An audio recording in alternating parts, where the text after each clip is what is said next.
활용 문제는 뜻에 맞게 식을 잘 세우면 돼요. 오케이? 근데 어쨌든 우리가 기본적으로 이제 개념으로 이야기하는 건 수학자 폴리아라는 사람이 정리해 놓은 거야. 미지수를 정하고요. 했던 것 같아요. 이거 또 하는 거예요. 그래요? 그 정한 미지수 가지고 식 세우기. 그러니까 식을 만들고요. 만든 식을 풀어요. 그죠? 그 풀은 뭐 방정식이 해든 부등식이 해든 그 해가 그 문제의 뜻에 맞는지 확인까지 하는 거. 이게 활용 문제를 푸는 순서다. 이렇게 정해 놨어요. 그 모든 교재에 이 순서대로 이야기를 하고 있어요. 됐죠? 근데 이거 잘 안 하죠, 우리. 그죠? 그래서 한 번 풀 때 제대로 풀어야 돼. 자, 식 세우는 걸 얘기해 드릴게요, 그냥. 개념 확인. 다음은 합이 25이고 차가 3인 두 자연수를 구하는 과정이래요. 우리 합이 25이고 차가 3인 두 개의 자연수를 구하기 위해서 식을 만들 건데, 이쪽 연립방정식 단원이죠, 우리. 그쵸? 식을 연립방정식으로 만들 거야. 그러면 그러니까 미지수를 몇 개로 정하면 돼? 두 개. 하나는 x, 하나는 y로 합시다.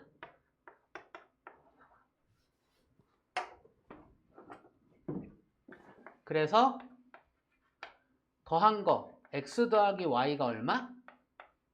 25. 차라는 얘기는 차이예요. 그냥 큰 거에서 작은 거 뺀다라고 생각하면 돼. 그러면 우리가 정하면 돼. x를 큰 걸로 할까? y를 큰 걸로 할까? x를 큰 걸로 할까요? x를 큰 걸로 했다면 x 빼기 y 한 게 3이면 되고요.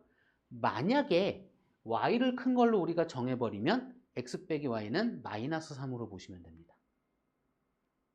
그죠? 정하기 나름이야.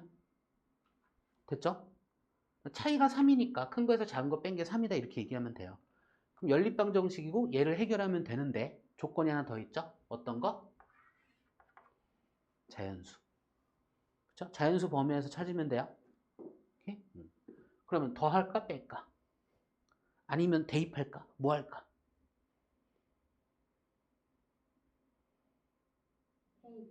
대입할까요? 그럼 하나를 정리해야 돼. 위에 거 정리할까? 밑에 거 정리할까?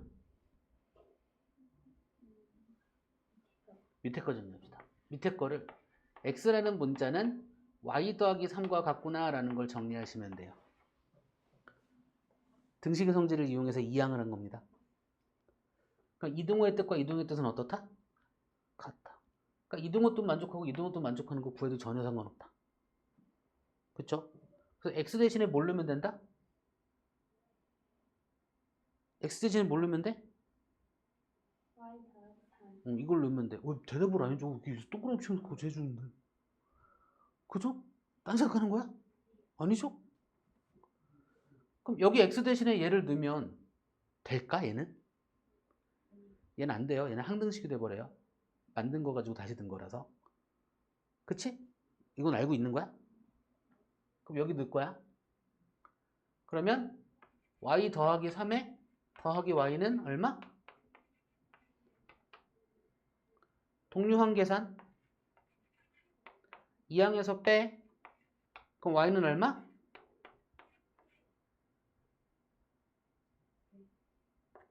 y가 11이니까 x는 얼마?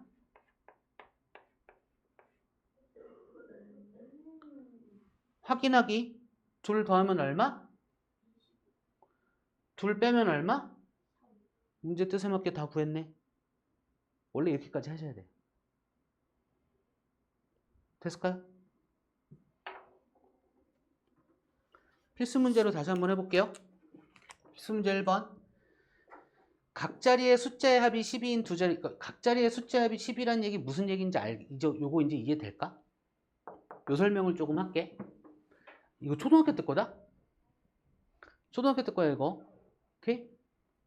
123.456이라는 수를 숫자 가지고 표현할 거야. 얘를 숫자라고 읽으면 될까 안 될까 원래? 안 돼요. 다른 용어예요. 되나요? 그걸 좀 확실하게 딱 와닿게 하기 위해서 요 문장 가지고 얘기하거든. 12라는 수는 10의 자리에 1이라는 숫자와 1의 자리에 2라는 숫자로 이루어져 있다.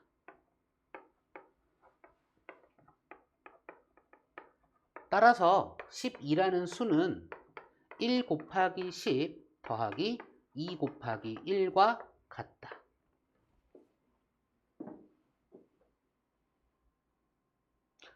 수와 숫자를 한 방에 이해시키려고 나는 요걸 갖고 계속 얘기하거든. 기억나요? 안 나요? 나요? 수와 숫자는 이런 식으로 표현할 수 있습니다. 그러니까 얘가 1 곱하기 100 더하기 2 곱하기 10 더하기 3 곱하기 1 더하기 4 곱하기 얼마일까? 0.1. 분수로 표현하면 10분의 1. 이것까지 알고 계시면 좋아요. 5 곱하기 얼마? 100분의 1. 10의 제곱분의 1. 6 곱하기 얼마? 1000분의 1. 10의 세제곱분의 1. 이렇게요. 그럼 얘도 10의 제곱분의 1로 봐도 좋겠죠. 될까요? 이 표현을 할 수 있다는 거 알고 계셔야 되고 이 모양도 알고 계셔야 돼. 이 둘은 어떻다? 같다까지.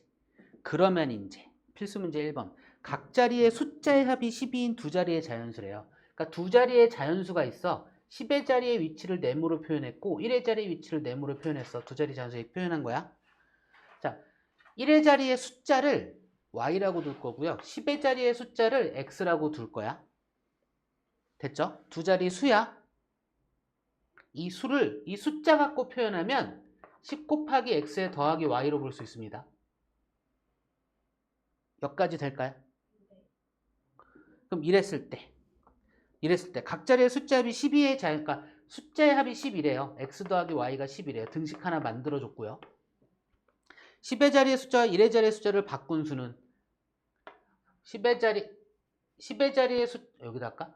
10의 자리의 숫자와 1의 자리의 숫자를 바꾼 수는 이렇게 표현할 수 있겠죠?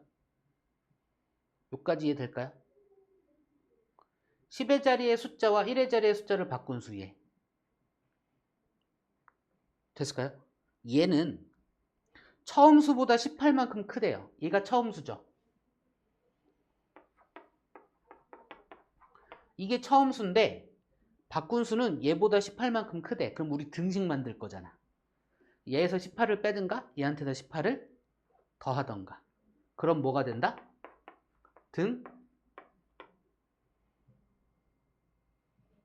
될까요?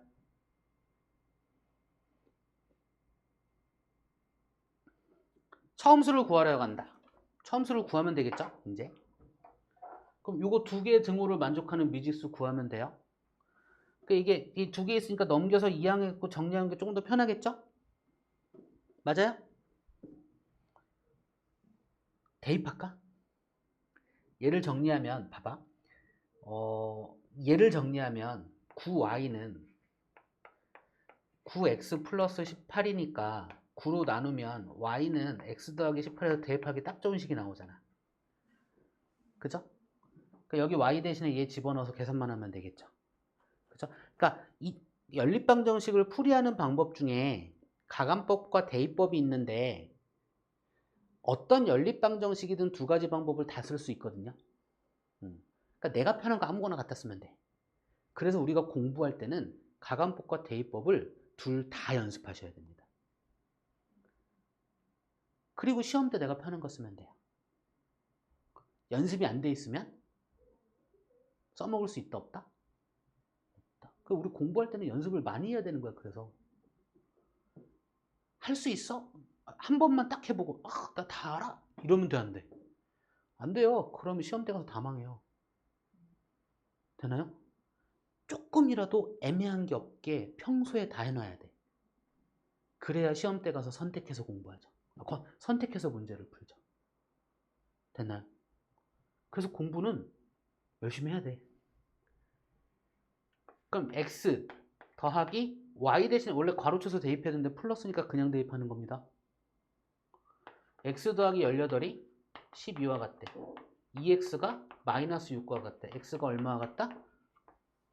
뭐야? 숫자잖아. 그쵸? 여기서 뭐 틀렸나? 다시 볼게요.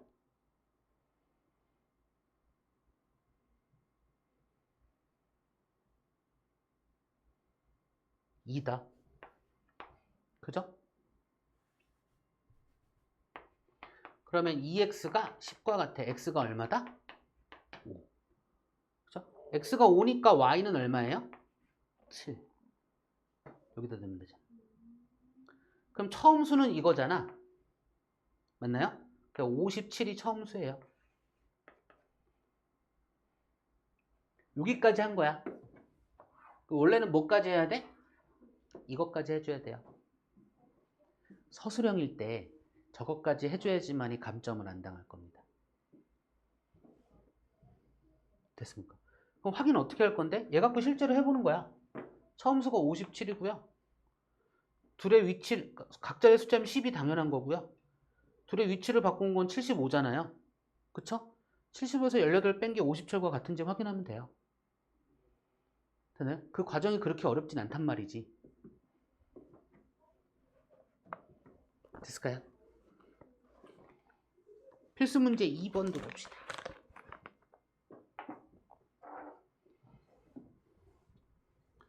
한 개의 1,000원인 복숭아와 한 개의 300원인 자두를 섞어서 모두 7개를 샀대요. 그러니까 이런 애들 같은 경우는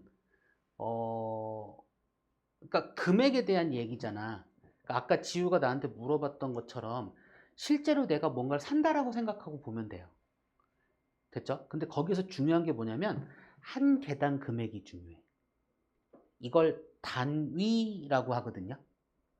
1일 때 얼마? 그죠? 그거 갖고 보는 게 편하다고요. 됐을까요? 그럼 여기에서는 한 개의 복숭아가 있고요. 그걸 확인하기 위해서 우리가 지금까지 이제 어떤 그 활용 문제가 있을 때 그 활용 문제를 분석하기 위해서 그 활용 문제를 이해하기 위해서 공부를 했던 게 뭐냐면 그냥 문장을 분석해 이게 아니라 표를 통해서 해봐 이런 거. 그 연습한 거예요 그동안. 지금도 연습해야 되고요. 되나요? 거속시도 봐봐요. 거리, 속력, 시간도 마찬가지고요. 농도, 그러니까 소금물의 양, 소금물의 농도, 소금의 양. 이것도 마찬가지고요. 다 표 갖고 할 수 있거든요. 그러니까 지금부터는 내가 표 갖고 하는 걸 살짝씩 보여드릴 거예요. 그거 연습하셔야 돼요. 되나요? 근데 이런 문제는 반드시 표 갖고 해 이게 아니라 표로 할 수 있을 만한 것들을 본인들이 연습을 해서 써먹으셔야 된다고요. 본인들의 그 도구로서 가져가셔야 된다고요. 문제를 분석하는 도구로서. 그럼 나는 얘 같은 경우는 한 개에 1,000원인 복숭아, 한 개에 300원인 자두를 섞어서 이렇게 얘기했잖아요. 그래서 복숭아와 그러니까 문제를 풀다 보면 나오는 거야. 복숭아, 맞구나. 자두 이렇게 할 거고요. 개수가 있고 한 개당 금액이 있고 전체 구매한 금액이 있죠. 그쵸? 그리고 얘들의 합계가 있겠죠. 이거는 매번 이런가요? 확실하게 얘기는 못해요. 문제에 따라서 살짝씩 달라질 수 있으니 이 표를 만드는 걸 연습을 하셔야 된다고요. 오케이? 나는 여기서 얘기하고 있는데 지우는 왜 이쪽 쳐다보고 있는 건데? 뭔데? 자, 한 개에 1,000원인 복숭아, 한 개의 복숭아는 1,000원이고요. 한 개에 300원인 자두는 300원이고요. 한 개 금액이. 섞어서 모두 7개를 사려고 한대요. 개수는 합계해서 7개 사려고 하고요. 그리고 전체 금액은 4,200원을 지불하려고 한대요. 이때 복숭아와 자두를 각각 몇 개씩 샀는지 구하려고 한대요. 그죠? 그러면 미지수 2개 만들 거니까 복숭아의 개수를 x개, 자두의 개수를 뭘로 두면 돼요? y개로 두면 되고요. 그러면 복숭아를 산 금액은 1000x고요. 자두를 산 금액은 300y겠죠. 그쵸? 그래서 이 둘을 더한 게 7과 같다. 이 둘을 더한 게 4,200원과 같다. 이렇게 얘기하면 되고 이 두 개를 만족하는 연립방정식을 세워버린 거죠 벌써. 그쵸? 이렇게 풀어버리면 되겠죠. 그쵸? 풀어드릴까요? 풀어보실래요? 풀어드려요? 싫은데. 자, x 더하기 y는 7이고요. 얘를 0, 2개, 0, 2개, 0, 2개 생략하고 봅시다. 등식이니까 가능하거든. 등식이 아니면 안 됩니다. 등식의 성질에 따라 양변을 모두 100으로 나누고 볼 거예요. 10x 플러스 3y는 42 이렇게. 이번엔 가간법 써볼게요. y 없애고 싶거든. 그 위에 걸 3배 할 거야. 73 얼마? 더하는 게 맞을까요? 빼는 게 맞을까요? 빼는 게 맞겠죠? 내가 y 없앨 거잖아. 그죠? 그럼 얘는 그럼 x는 얼마?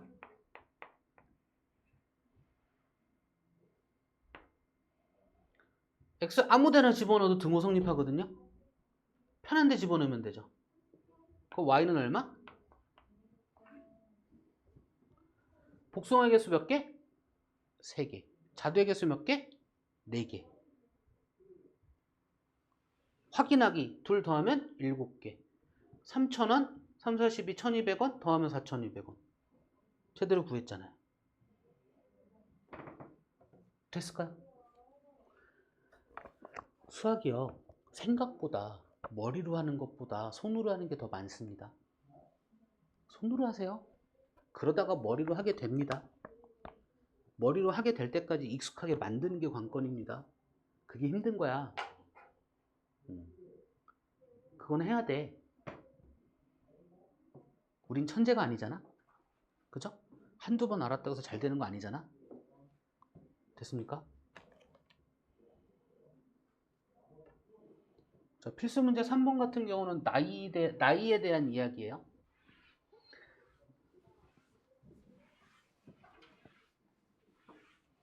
자, 나이. 나이.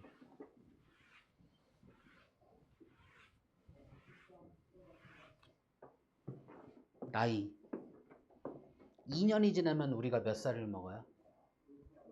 2살 먹어요. 2년 지난다고 해서 1살을 먹거나 2년 지난다고 해서 10살을 먹거나 그렇지 않는다고요. 그쵸? 1년에 1살씩이에요. 그쵸? 그거야 그냥. 필수 문제 3번. 현재 어머니 아들 나이의 합 3년 전 있고 그러면 역시나 3년 전이 있고요. 현재가 있고요. 어머니의 나이가 있고요. 아들의 나이가 있다고요. 아, 쌤표 어떻게 만들어? 아니, 만들어 보시라고요. 연습을 해야 나오지. 그죠? 어떻게 만들어라고 말하긴 힘들어. 연습하여라 라는 말밖에 못해요. 그죠? 본인만의 도구를 만드시라고요. 문제를 분석하는, 문제를 확인하는 도구들.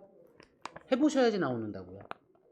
많이 틀려보고, 그지? 많이 잘못 그려봐야 나중에 잘 그리는 법이 그냥 나온다고요.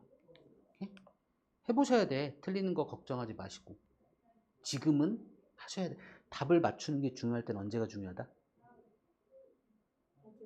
나중에 시험 볼 때만 중요합니다. 물론 우리가 답을 맞춰 나가려고 그 목표를 갖고 공부를 하는 건 맞는데 처음 보는 건데 한 방에 맞출 생각을 하면 뭐 맞추는 학생들도 있긴 하지만 대부분은 못 맞춰요.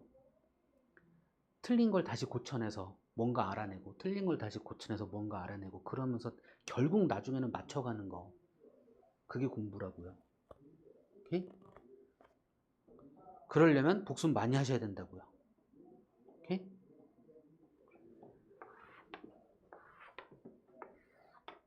뭐 합계가 여기 있을지 모르겠어. 문제 갖고 봅시다. 현재 어머니와 아들 나이의 합은 56세래요. 현재 어머니와 아들의 나이의 합은 56세래요. 합 여기도 적고 여기도 적읍시다. 혹시 모르니까.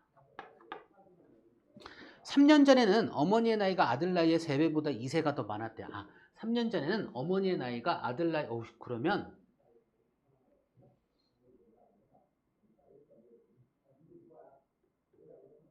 밑에 있네. 그러니까 현재를 미지수로 둬도 좋고 3년 전을 미지수로 둬도 좋은데 둘 다 해볼까? 어떨 땐 식이 복잡해지고 어떨 땐 식이 간단해질 거란 말이야. 어쨌든 풀지 못하진 않을 거예요. 다 할 수 있을 거야. 됐죠? 한번 해볼게. 3년 전 어머니 나이를 X라고 하고 아들의 나이를 Y라고 해놓고 먼저 해볼게요. 됐죠? 문제의 뜻에 따라 식을 구할 거야.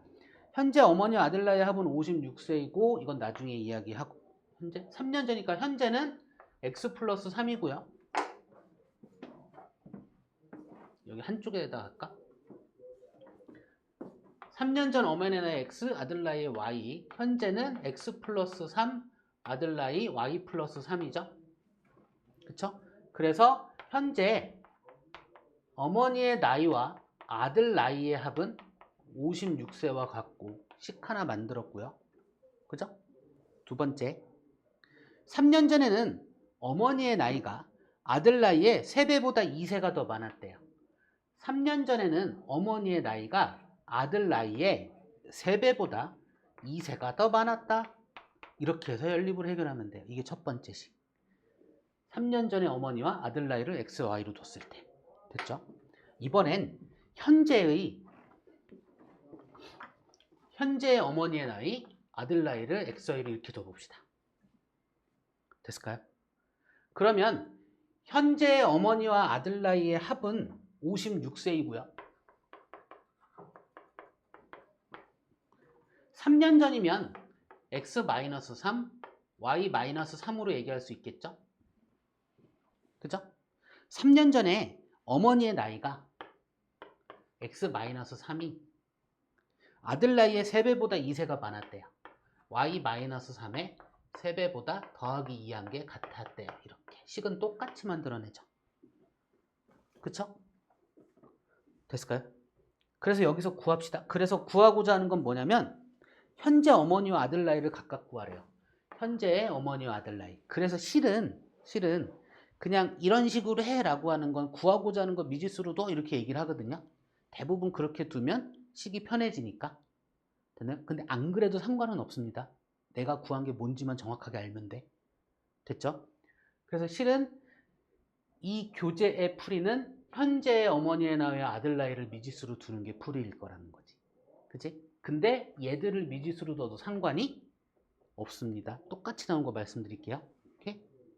자, 일단 얘를 먼저 풀을게요. 얘는 대입이 낫겠죠? 이미 정리되어 있으니까. 그쵸? 얘를 정리하고 대입합시다. x 더하기 y가 50이 되는 거. x 대신에 3y 더하기 2니까 4y는 48과 같죠? y는 12가 되겠네요. 그쵸? y가 12니까 x는 얼마예요? 36에 2 더했으니까 38 이렇게 되겠죠? 됐을까요? 이게 언제야? 3년 전. 어머니의 나이는 38세. 그럼 현재 어머니의 나이는 41세. 3년 전 아들의 나이 12세, 12세. 그쵸? 현재 아들의 나이는 15세. 이렇게 될 거라는 거예요. 됐죠? 이제 얘.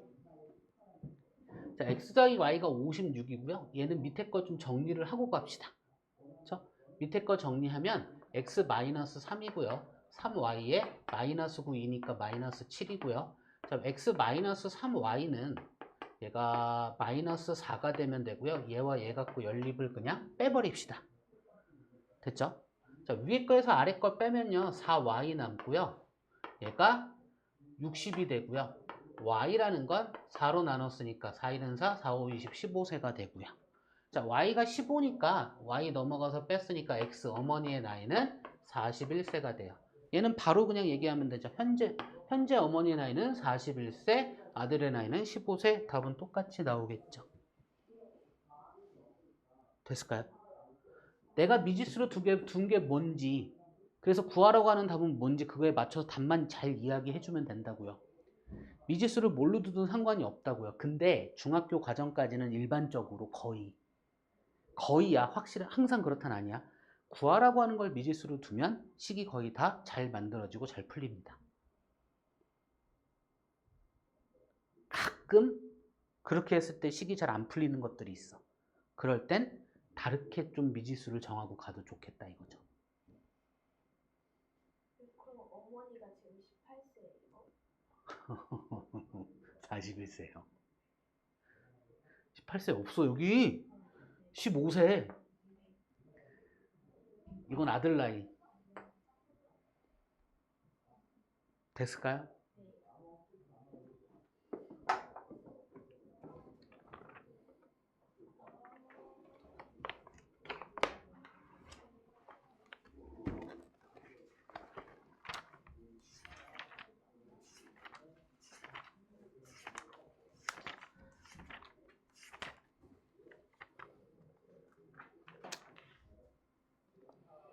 다음에 거속시랑 농도에 대한 문제들인데 증가감소 농도에 대한 문제들인데 얘들은 예습만 하고 숙제는 일단 개념편 84쪽 지우도 보면 거속시 전까지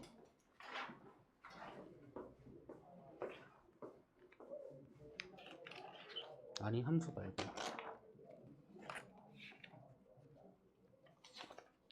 증가감소도 할 거고 활용 여기 하고 여기 전까지 유형편도 따라서 오시는 겁니다. 오케이? 같이 따라서 해오시는 겁니다. 하고 이제 남아있는 시간은 좀 거리 속력 시간과 여기 있는 문제들을 한 번 더 풀면서 예습이라고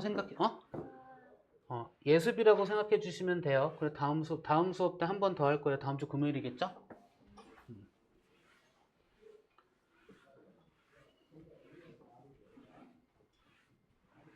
자, 거리와 속력과 시간은 다음과 같은 관계가 있다고요. 거리는 속력 곱하기 시간으로 구한다는 관계. 혹은 속력은 시간분의 거리로 구한다는 관계. 이걸로 갈까? 그럼 얘가 어떤 형태냐면 A는 B분의 C의 꼴이에요.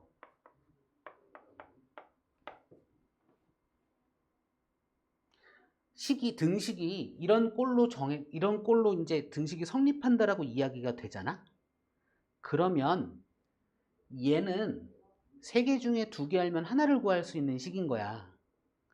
A를 구하는 식도 아니고 B를 구하는 식도 아니고 C를 구하는 식도 아니고 A, B, C 모두 구할 수 있는데 다만 3개 중에 몇 개 알면 나머지 하나를 무조건 구할 수 있는 등식이에요. 어떻게? A는 B분의 C라고 했다라면 B는 둘의 위치를 바꾼 A분의 C로 구할 수 있고요. C는 둘을 곱한 A 곱하기 B로 구할 수 있다. 이렇게.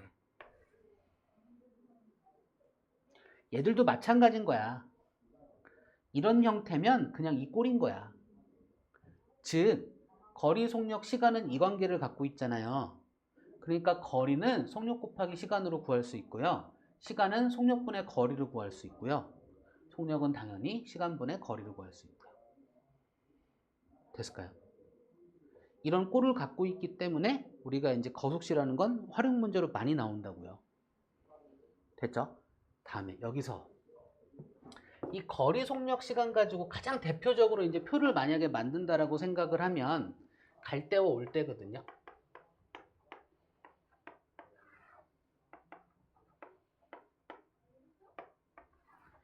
물론 상황을 인식하려면 그림으로 그리는 게 편합니다.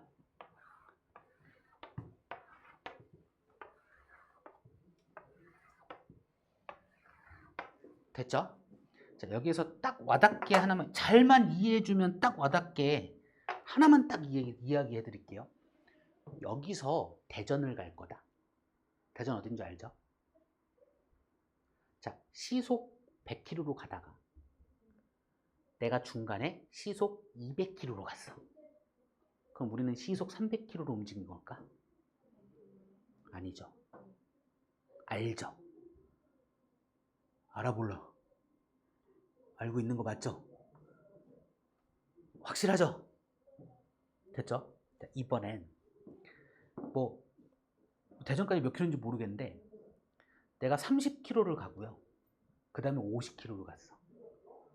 그럼 80km 간 거 맞나? 얘는 맞죠. 이번엔 내가 1시간을 가다가 2시간을 갔어.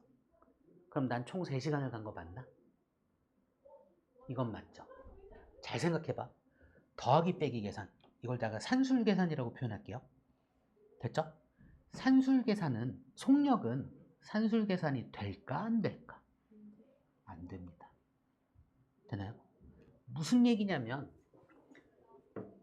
속력 가지고 등식 못 만들어요. 물론 만들 수는 있는데 그냥 산술 계산이 안 돼. 그래서 일반적으로 거리 또는 시간 가지고 등식 만든다고요. 됐을까요? 등식을 속력을 이용해서 거리를 표현하고 시간을 표현할 거란 말이야. 속력을 이용해서 거리를 표현하고 시간을 표현할 거란 말이야. 그쵸? 그래 놓고 더하든 빼든 뭐 하든 등식은 일반적으로 거의 거리와 시간 가지고 이야기할 겁니다. 맞잖아. 2km 가다가 3km 갔으면 우리가 5km 간 거냐고. 그렇게 얘기할 수 있어 없어? 없잖아. 그걸 못 만든다고요. 됐을까요? 됐을까요? 자, 이번엔 농도에 대한 이야기 하나 또 해볼게요. 봐봐. 소금물의 농도라는 거 이야기해 봅시다. 이거 내가 지우려 했었니? 안 했었어? 오렌지 주스 얘기 안 했었어? 안 했어? 오케이. 그러면 오늘은 이걸로 오늘 거의 끝나겠는데 이거면? 자, 오렌지 주스 30%야. 30%짜리 오렌지 주스야. 이게 무슨 뜻일까? 이게 무슨 뜻이야? 오렌지가 30%입니다. 그럼 나머지는? 물이야? 물만 있어? 착향탕 설탕에 과당에 막 이런 거 있지 않아? 착향 봐봐. 오렌지 뒤에 보면 막 되게 많아. 그지? 근데 오렌지 수 30%야. 이게 무슨 뜻이냐고요. 무슨 얘기냐면 우리가 농도를 이야기할 때는 이걸 매질이라고 부르는데 딱 하나만 갖고 얘기해요. 얘와 나머지. 나머지가 뭐가 더 있는 건 관심 없어. 얘가 전체에 비해서 얼마만큼 있냐 이 얘기만 한다고요. 됐나요? 오렌지 주스 30%는 전체의 30%만큼은 오렌지고 70%만큼은 나머지야. 얘가 물이든 뭐든 상관없어. 관심 없어. 그냥 퉁쳐서 물 이렇게 얘기하고 표현하고 끝내버려. 우리가 퍼센트 얘기하면 오렌지 주스라고 얘기하는 순간 오렌지만 중요해. 됐을까요? 자, 이랬을 때 오렌지 주스 100%는 무슨 뜻이야?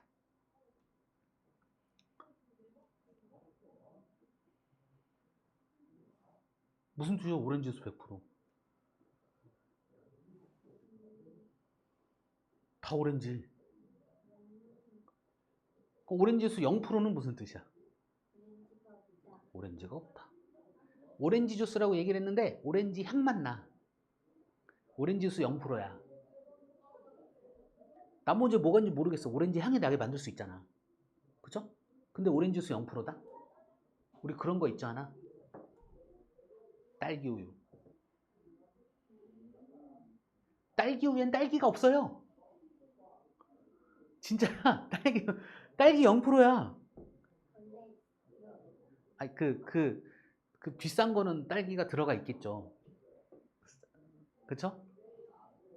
원래 딸기 우유엔 딸기가 없었어. 딸기 향만 나는 거야. 그러니까 딸기 0%야. 그러니까 그런 거야. 그러니까 우리가 뭔가 퍼센트를 이야기할 때는 되게 여러 가지를 생각하는 게 아니라 딱 한 가지만 갖고 이야기한다고요. 우리가 문제를 풀 때 그래서 소금만 갖고 얘기하는 거예요. 그럼 소금물의 농도라면 무슨 얘기냐면 전체에 뭐가? 그게 얼마만큼 들어있는지야. 전체를 얼마로 봤을 때? 100으로 봤을 때. 그쵸? 비율에 대한 이야기야. 됐죠? 비율을 구하고 곱하기 100 하면 퍼센트가 되는 거야. 비율이 뭔지는 아실까요? 비와 비율. 그쵸? 됐죠? 전체에 대한 비율인 거야. 그러니까 소금물의 농도는요, 전체분의 뭐? 소금의 양에 대한 이야기예요. 그럼 전체를 우리가 뭐라고 불러야 되겠어? 소금, 물의 양이라고 부르겠죠? 분의 뭐의 양? 이러면 비율 구한 거죠? 전체 분의 소금의 양. 여기에 뭘 곱하면 돼요? 곱하기 100을 하면 퍼센트를 표현하는 거예요. 이게 소금물의 농도에 대한 이야기예요. 이 소금물의 양 요 안에는 소금과 나머지야 다 포함하는 거야. 그걸 그냥 물이라고 통틀어서 얘기하는 거예요. 그래서 이런 표현을 하죠. 얘는 여기 안에는 소금 더하기 물이 있다. 이렇게. 됐을까요? 근데 이거 알아요? 이 100을 위로 올리잖아? 올릴 수 있잖아. 그럼 이 꼴이다. 요거 이해될까요? 안 되나요? 요 100을 위로 올리잖아? 농도를 좀 한글 쓰기 힘드니까 앞으로 내가 농도를 퍼센트로 표현할 거고요. 소금의 양 역시 그람으로 표현할 거고요. 소금물의 양을 뭘로 할까? 소금물의 양을 대문자 그람으로 G로 표현합시다. 이건 내 표현이야 그냥. 우리 표현이야. 딴 데서 이렇게 표현하면 안 돼요. 우리 표현이야. 그러면 소금물의 농도는 소금물의 양분의 소금의 양이잖아요. 거기에 곱하기 100이잖아. 이거 위로 곱해서 표현할 수 있잖아. 그쵸? 항이 하나인 거잖아. 여러 개가 아닌 거잖아. 맞죠? 이게 더하기나 빼기라면 항이 여러 개인 건데 얘는 항이 하나인 거잖아. 곱하기로 묶여 있으니까. 맞나요? 이해된 걸까요? 항의 구분은 더하기 기호로 하는 겁니다. 항이라는 건 덧셈으로 곱으로만 묶여진 식이 항이에요. 그렇죠? 우리가 그래서 곱하기 생략해서 쓰죠 항상. 오케이? 그럼 얘나 모양이 똑같잖아. 그러면 얘 구하고 싶으면 퍼센트 분의 하면 되고 얘 구하고 싶으면 둘 곱하면 되고 그 얘기라고요. 됐을까요? 즉 얘 또한 세 개 중에 몇 개 알면? 그럼 나머지 하나를 구할 수 있다. 얘 또한 세 개 중에 몇 개 알면? 그럼 나머지 하나를 구할 수? 그러니까 세 개 중에서 두 개를 알고 있다면 하나를 표현할 수? 이 얘기라고요. 얘도 그래요. 똑같아. 그럼 얘도 표로 똑같이 얘기할 수 있거든? 그죠? 그래서 소금의 양, 아니다. 소금물의 양부터 할까? 우리 이거 기호로 합시다. 오케이? 소금물의 양, 소금의 양, 소금물의 농도 이렇게 얘기할 수 있겠죠. 그죠? 가장 대표적으로 그러니까 여러 가지 상황이 있지만 가장 대표적인 상황을 얘기하면 A라는 B컵, B라는 컵, A라는 컵, B라는 컵 그리고 합계 이렇게 얘기할 거라고요. 왜 거속시와 소금 농도가 같이 있는지에 대한 이유예요. 같은 애야. 시계 모양이 같아요. 해결하는 방법도 거의 똑같아요. 그죠? 얘도 마찬가지야. 봐봐. 내가 이거 순서 바꿔야 되겠다. 순서 이렇게 좀 바꿀게요.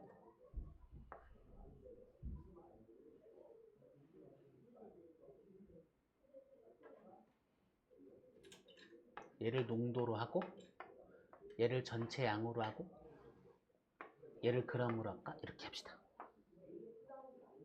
이렇게 합시다. 예를 들어서 오렌지 주스가 제일 와닿으니까 얘기하는 거야. 오렌지 주스 20%짜리 애와 오렌지 주스 30%짜리 애를 더하면 50%짜리 애가 되는 걸까? 그거 안 되죠. 얘랑 똑같죠? 이해될까요? 그러면 농도 가지고 등식을 만들까?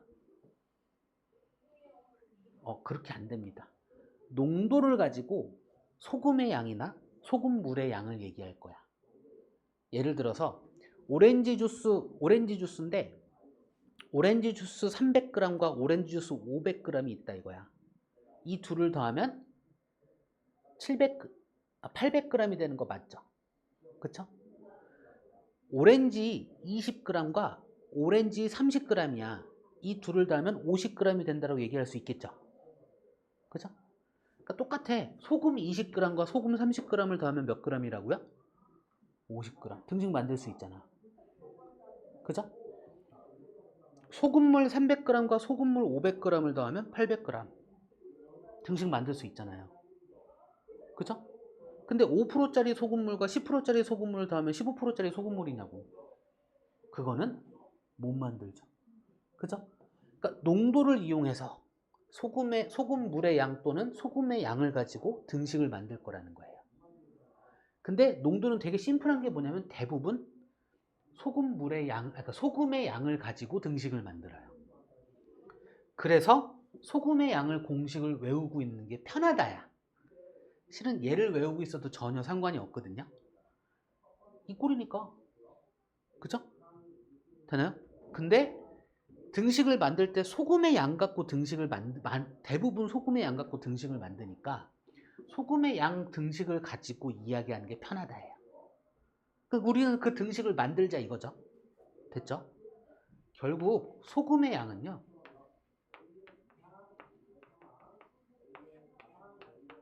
100분의 소금물의 농도 곱하기 소금물의 양이에요. 100분의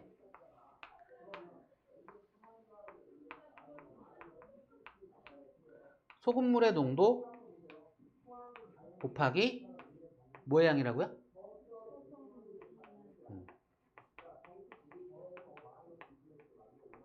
소금물의 양으로 구하시면 돼요. 똑같아. 이 표에서 농도 주어져 있을 거야. 그쵸? 전체 물의 양 주어져 있을 거야. 그쵸?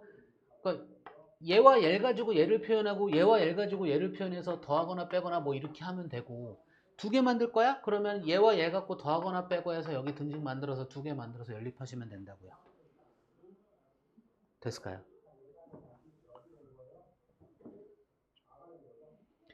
그래서 항상 거속시와 농도는 같이 나옵니다.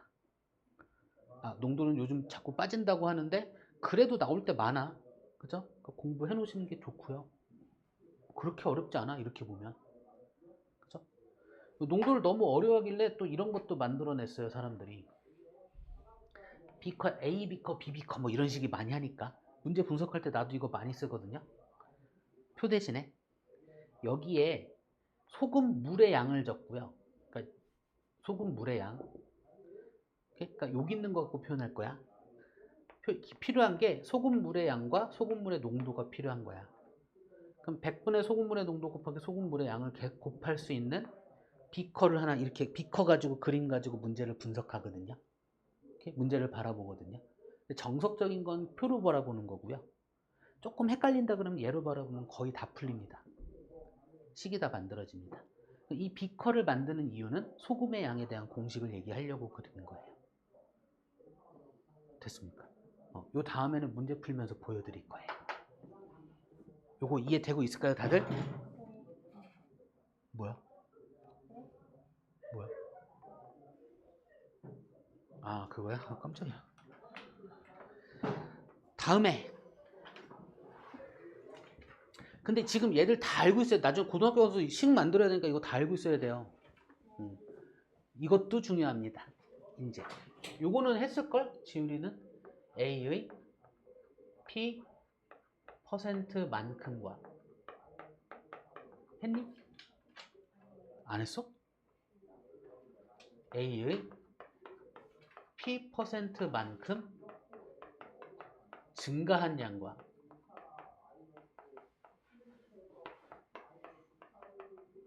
A의 P%만큼 감소한 양. 그러니까 증가 감소에 대한 얘기인데 퍼센트만큼 증가 감소한 양 이런 거에 대한 얘기예요. 얘를 갖고 원가 정가까지 이야기하거든요. 그럼 일단 이 개념을 좀 알고 있어야 돼. A의 P%만큼이라는 건 A라는 양이 있다. 걔의 P라는 값의 그 퍼센트만큼을 이야기하는 거야. 그러니까 실제 계산을 하려면 A 곱하기 100분의 P로 이야기해야 돼. 됐죠? 그러니까 퍼센트를 계산을 하려면요. 퍼센트로 계산 안 되거든? 왠지 알죠? 2% 더하기 3%면 5% 아니야? 근데 퍼센트가 주어졌으면 100분의 2라는 비율로 얘기하면 돼요. 그러면 계산이 돼. 됐을까요? 그래서 퍼센트 그 단위를 없애기 위해서 100으로 나눈 거 가지고 계산을 해요. 100을 곱한 걸 다시 나누어서 없애버린다고, 100을. 1로 만들어버린다고. 그쵸? 그래 놓고 계산을 해요. 퍼센트가 주어진 애들은. 됐죠? 됐죠? 자, A의 P%만큼 이렇게 계산하면 되고요. A의 P%만큼 증가하고 있는 양이거든요. 증가한 양이거든. 걔는 A한테 A의 P%만큼을 더해줘야 돼요.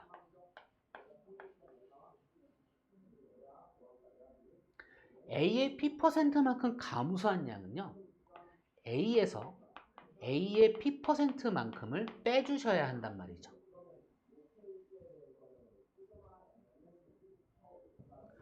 그래서 뭐 얘는 그냥 이렇게 계산하셔야 되고 얘는 분배법칙의 역과정. 분배법칙의 역과정이 무슨 얘기인지 알까요? 분배했던 걸 다시 돌려주는 느낌. 모든 항에 곱해지는 게 똑같이 있다면 걔로 묶어서 볼 수 있다. 요 말들 이해 안 되시는 분. 예를 들어서 2 곱하기 A 더하기 B잖아. 그러면 우리가 2A 더하기 2B라고 정리를 하죠. 이게 분배법칙이죠. 얘의 역과정이란 반대로 보자는 얘기야. 모든 항에 똑같이 곱해진 I가 있다면 반대로 걔로 묶어서 볼 수 있겠다. 다시 돌려줄 수도 있다. 분배법칙을 배운다는 얘기는 이렇게 가는 순방향만 배우는 게 아니라 역방향까지도 같이 배우는 거예요. 됐을까요? 그러면 요 항 몇 개야? 2개에서 공통으로 곱해진 게 뭐야? 그 A로 묶을 수 있다는 거 알고 그러면 A와 뭘 곱하면 A가 돼? A와 뭘 곱하면 A가 돼? 더하기 A와 뭘 곱하면 얘가 돼? 이렇게 바라보시면 돼요. 그래서 우리는 얘를 갖고 식을 만들 거야. 이번엔 A의 P%만큼 감소한 양 이거죠. 얘를 또다시 묶어주면 A에 이렇게 된다고요. 됐을까요? 얘를 좀 이미지로 좀 이렇게 보여드릴게요. 와닿지 않을 수도 있어서 A의 P%만큼은 A라는 이 양이 있는데 얘 어느 한 P%만큼의 양만을 얘기하는 거예요. 됐죠? A의 P%만큼 증가한 양이라면 A라는 양에다가 A의 P%만큼을 더한 양이니까 얘와 P%만큼까지 더한 양을 이야기하는 거예요. 자, A의 P%만큼 감소한 양이라는 건요. A라는 양에서 P%만큼을 빼고 남은 양을 얘기하는 거예요. 느낌이 이해됐을까요? 됐을까요? 자, 얘를 조금 그러니까 이 아이를 조금 예를 들어서 좀 살펴봅시다. 예를 들어서 이제 원가 정가에 대한 이야기를 살짝 좀 해볼게요. 그러니까 일단 요거 먼저 할까? 원가가 뭘까요? 원래 가격? 어떤 원래 가격? 봐봐. 나는 이렇게 바라보거든요. 원가 정가라는 걸 이야기할 때 내가 실제로 장사한다라고 생각을 할 거야. 내가 장사하는 사람 입장이야. 그죠? 내가 무언가를 장사하기 위해서 물건을 어디 가서 사왔어. 이게 원가예요. 됐죠? 원가인데 원가이고 내가 사온 거에다가 내가 노동을 들였잖아. 그쵸? 그리고 내가 얼마의 이익을 얻고 싶잖아. 그쵸?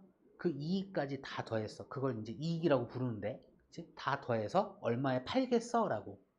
다른 사람 누구한테 팔겠어? 라고 정해놓은 가격이 정가예요. 됐죠? 근데 요즘 정가대로 사? 잘 안 사요, 정가대로. 그죠? 정가가 딱 있는데 그 정가에서 할인을 해. 그죠? 할인을 해야 사, 사람들이. 그쵸? 그래서 내가 할인을 해서 얼마에 팔겠소? 라고 얘기를 하는 게 할인가예요. 내가 기대했던 이익보다는 적겠죠, 금액이. 그죠? 근데 그 할인을 했는데 안 팔려. 할인 또 하잖아. 그죠? 그래서 실제 누군가는 정가에 사기도 하겠죠. 정가든 할인가든 뭐든 실제 누군가가 사간 금액 있잖아요. 내가 파는 거잖아, 그게. 그게 판매가예요. 용어 이해됐을까요? 원가, 내가 이익을 붙여서 팔려고 내놨어? 정가. 안 팔리네? 그래서 할인한 금액, 할인가. 이 안에는 아직 판매가가 없어요. 누군가 와서 사가는 순간 그게 판매가예요. 됐을까요? 누군가 와서 내가 할인 안 하고 나 이후에 팔래요 했더니 누군가 그 정가 그대로 사가서 그게 판매가가 되는 거야. 아무도 안 사가 내가 할인가로 내놨더니 할인가로 누가 사가서 그게 판매가가 되는 거야. 이게 용어입니다. 됐죠?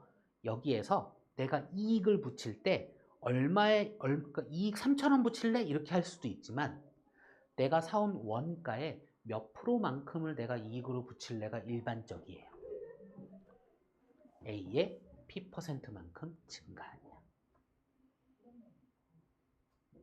됐을까요? 그래서 원가를 내가 A1이라고 한다면 내가 10%만큼 이익을 붙이고 싶어. 원가에. 그래서 정가를 정하고 싶어. 그쵸? 그럼 이 정가는 원가의 1 플러스 100분의 10만큼으로 계산하시면 된다고요. 이게 초등학교 때 어떻게 했냐면 1.1 이렇게 얘기한 거예요. 됐을까요? 근데 안 팔려. 안 팔려. 그래서 보통 할인가는 정가의 몇 프로 이렇게 얘기를 해요. 그렇죠? 안 팔려서 내가 할인할 거야. 얼마에 할인해서 팔겠다라고 이야기할 거야. 정가에 할인을 이렇게 해볼까? 할인을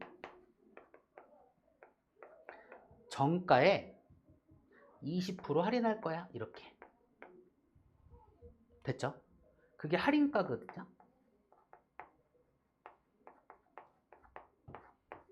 됐죠? 그럼 이 할인가는 정가에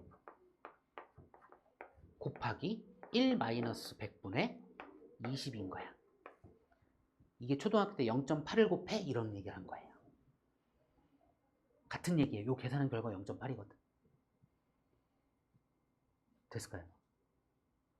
근데 우리가 등식으로 만들 때 뭐 이렇게 해서 뭐 이익 얘기할 거니까 정가 대신에 요식이 들어가서 이야기할 수도 있는 거라고.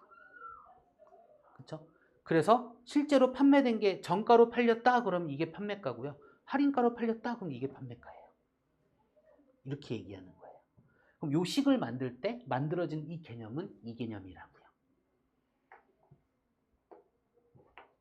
됐을까요?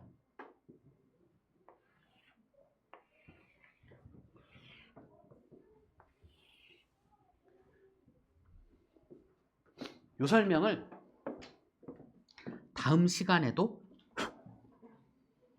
하겠습니다.